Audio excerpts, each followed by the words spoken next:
NBA fans that have been a fan of my top 5 greatest players series got a little sidetracked today. First, you had the shocking trade with AD and Luka. Then we also got the multi-team trade, most notably involving Zach LaVine and De'Aaron Fox, that I'll talk about later, either tomorrow, Tuesday, or worst case scenario, I'll just hold off till the pick and roll podcast. But with that being said, back onto the track with the top 5 greatest players. This time around, we're doing the Houston Rockets. And for those of you who haven't seen any of the vids, if you want to check out the entire series, I got the playlist both in the description box and in the comments to check it out. Now, so for this one, but the thing I'm doing with every video is I can only use a certain player one time. So I only use LeBron James for the Cleveland Cavaliers. That's going to make the Miami Heat list a little more interesting. In this case, for the Rockets, it was interesting because I was thinking about Tracy McGrady. Do I go with him as a Rocket or a Magic? Spoiler alert, sorry Rockets fans, but I chose to affiliate him as an Orlando Magic because that's where he had his breakout at. But not to be fair, that does open the room for other Houston Rockets to either be honorable mentions or be in the top 5. So without any further ado, let's just get into it. Start some honorable mentions here. First honorable mention, I'm actually going to go with PJ Tucker. Now, he was more of a three-point specialist.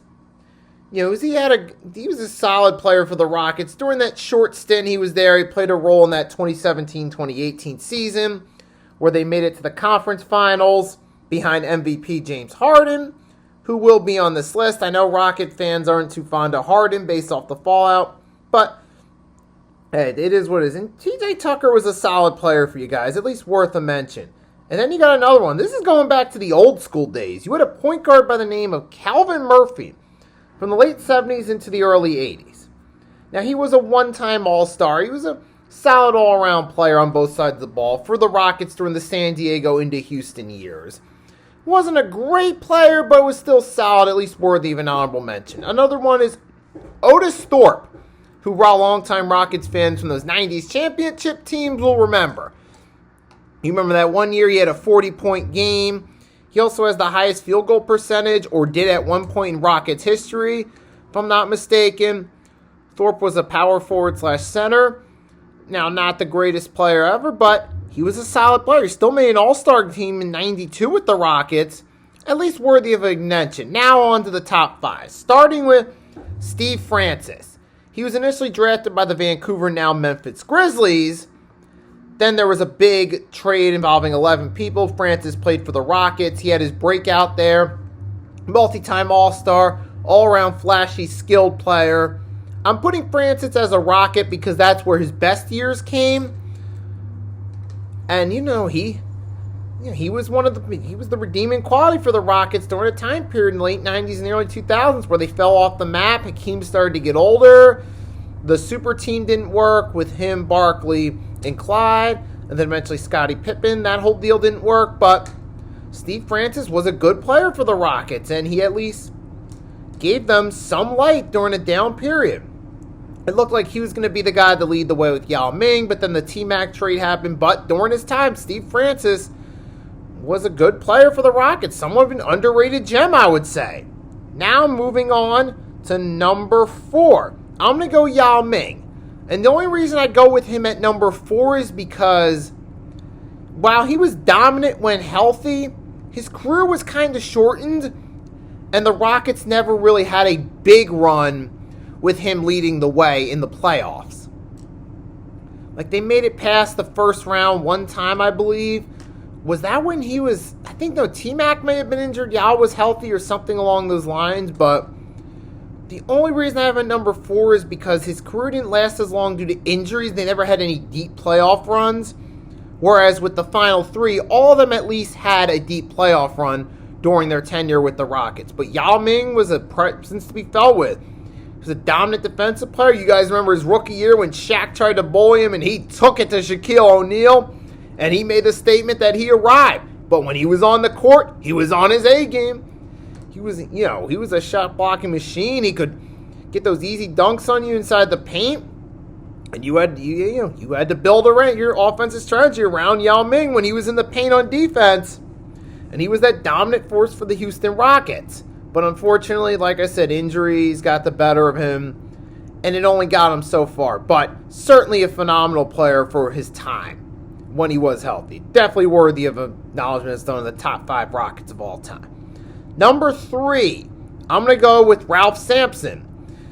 Him and Hakeem Olajuwon were the original Twin Towers when Hakeem was drafted in '84, 1 year after Ralph Sampson.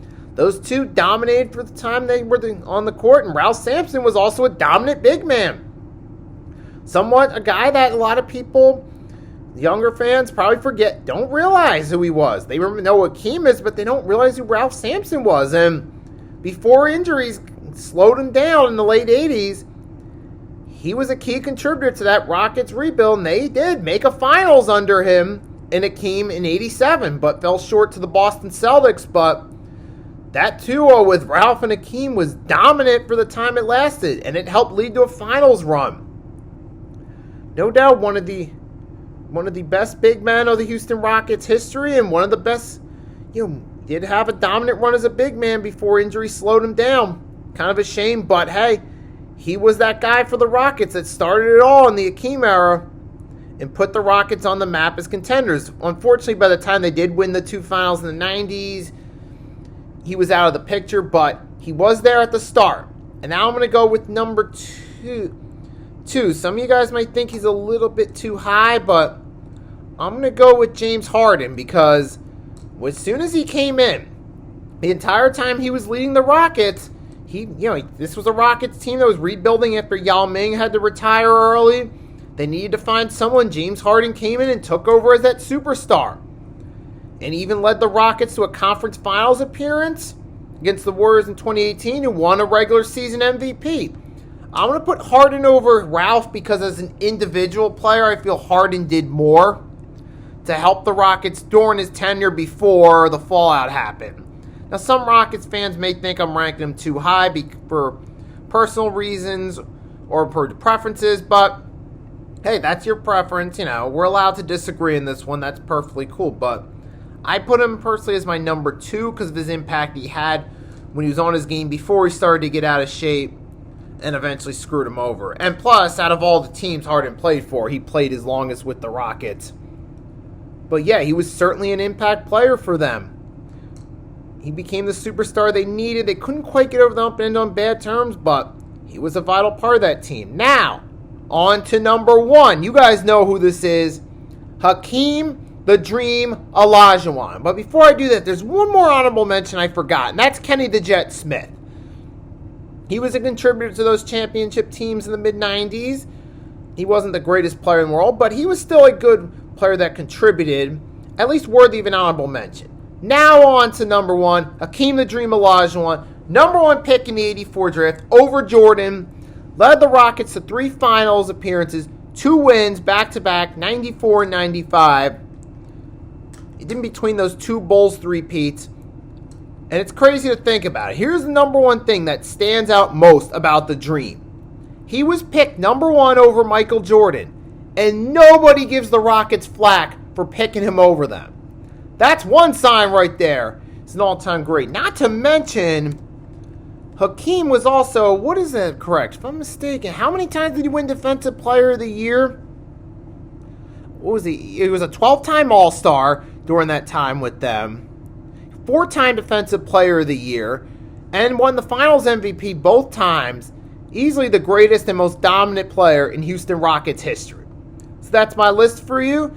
Top 5 Houston Rockets of all time. Coming up next, we got the Indiana Pacers, so stay tuned. If you guys want to comment, let me know who your top 5 Rockets are of all time. Please do so in the comments. Make sure to drop a like, subscribe to the channel if you haven't done so already. And until next time, it's your boy Nicky Steez signing off.